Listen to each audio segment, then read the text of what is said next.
ಪ್ರವೀಣ್ ಶೆಟ್ಟಿ ಬಂದಿರೋದು, ನಾರಾಯಣ ಗೌಡ್ರು ಬಂದಿರೋದು, ಏನ್ ಸಾಧನೆ ಕೊಟ್ಟರು? ಏನು ಸರ್ ಮೊದಲು ಅವರು ಹೇಳಿದ್ರು, ಅವರಿಗೆ ತುಂಬ ಅಭಿನಂದನೆ ಸಲ್ಲಿಸ್ತೀನಿ ಎಲ್ಲರಿಗೂ. ಬಟ್ ಚೆನ್ನಾಗಿ ಆರಾಮಾಗಪ್ಪ, ಅದೆಲ್ಲ ನಾವು ಇದ್ದೀವಿ ಅಂತಂದರು. ಅದಕ್ಕೆ ನಾನು ಹೆಮ್ಮೆ ಪಡ್ತೀನಿ. ಬಟ್ ಎಲ್ಲರೂ ನನ್ನ ಜೊತೆ ಬೆನ್ನ ನಿಂತಾರೆ ಸರ್, ಅದೇ ನನಗೆ ತುಂಬ ಸಂತೋಷ. ಇವಾಗ ಆ ಹುಡುಗಿ ಮನೆಯವರು ಕುಟುಂಬಸ್ಥರು ಕೇಸಿನ ಪ್ರಕರಣ ಹಿಂದೆ ಹಾಂ ಸರ್. ಏನ್ ಹೇಳಿದ್ರು?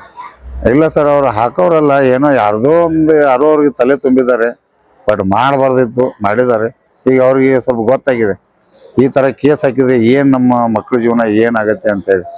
ಸರ್ ಈ ಥರ ನಾವೇ ಕೂತ್ಕೊಂಡು ನಮ್ಮ ಮಕ್ಕಳಿಗೆ ಸ್ವಲ್ಪ ಹಿಂಗೆ ಈ ಥರ ಮಾಡಿದರೆ ನಮ್ಮ ಮಕ್ಕಳಿಗೆ ಬಹುಶಃ ಏನಾಗುತ್ತೆ ಅನ್ನೋದು ನಾವು ತಂದೆ ತಾಯಿ ತಿಳ್ಕೊಬೇಕು ಸರ್. ಈಗ ಪೊಲೀಸರು ವರ್ಗಾವಣೆ ಎಷ್ಟಾಗೈತೆ ಅವ್ರನ್ನ ಅಮಾನತ್ ಮಾಡ್ಬೇಕಂತ ಏನಾದ್ರು ತಂದ? ಇಲ್ಲ ಸರ್, ಅವರು ಹಿಂಗೆ ಮಾಡಬಾರ್ದಾಗಿತ್ತು, ಏನೋ ಮಾಡಿದ್ದಾರೆ.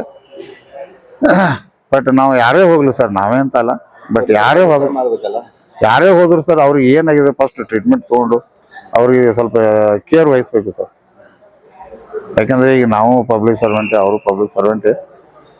ಬಟ್ ಯಾರೇ ಹೋಗಲಿ ಸರ್, ಈಗ ನಮ್ಮ ಬಸ್ಸಲ್ಲಿ ಬಂದರು ಯಾರಾದರೂ ಬನ್ನಿ ಅಮ್ಮ ಹತ್ತಿ ಸರ್ ಒಳಗಡೆ ಹೋಗಿ, ನಾವೆಲ್ಲ ಈ ಥರ ಮಾಡ್ತೀವಿ ಹೊರತು ಬೇರೆ ದುರುದ್ದೇಶದಿಂದ ಯಾವ ಇದರ ಮಾತುಗಳನ್ನು ಅಸಭ್ಯ ರೀತಿಯಿಂದ ನಡೆದುಕೊಳ್ಳಲ್ಲ ಸರ್.